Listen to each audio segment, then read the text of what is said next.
আজকে আমাদের আছে গীতার আছে দ্বিতীয় অধ্যায় সাংখ্যযোগ। তা সাংখ্যযোগে অনেকে বলে যে সাংখ্যযোগ হচ্ছে পাঠ করলে সম্পূর্ণ গীতা হচ্ছে পাঠ করা হয়ে যায়। তা গীতার আছে সাংখ্যযোগে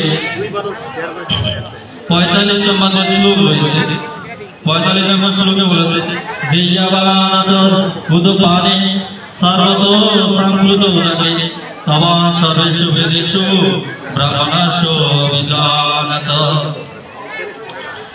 বলছে যে বৃহৎ জলাশয় থেকে যেমন হয়তো তোমার তৃষ্ণা নিবারিত হতে পারে, সেরকম ক্ষুদ্র জলাশয় থেকেও হয়তো তোমার তৃষ্ণা নিবারিত হইতে পারে।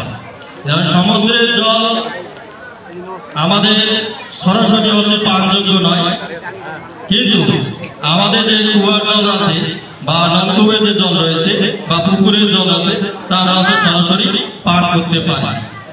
এখানে আছে ভগবান বলেছেন যে গীতার আছে নির্যাস আমি আছে গীতার মধ্যে দিয়েছি, যেটা হচ্ছে আমাদের হচ্ছে পরিশুদ্ধ করার হচ্ছে কোনো প্রয়োজন নেই, সম্পূর্ণ হচ্ছে পরিশুদ্ধ জ্ঞানই হচ্ছে আমাদের হচ্ছে গীতার জ্ঞান। আর বেদের জ্ঞানের দ্বারা হচ্ছে আমরা বিভিন্নভাবে হচ্ছে ভ্রমিত হই, কারণ হচ্ছে বেদের জ্ঞানকে হচ্ছে আমাদের হচ্ছে পরিপালন করতে হয়। তাই এখানে আছে বৈজ্ঞানিক ভাবে হচ্ছে ভগবান কিভাবে হচ্ছে জল হচ্ছে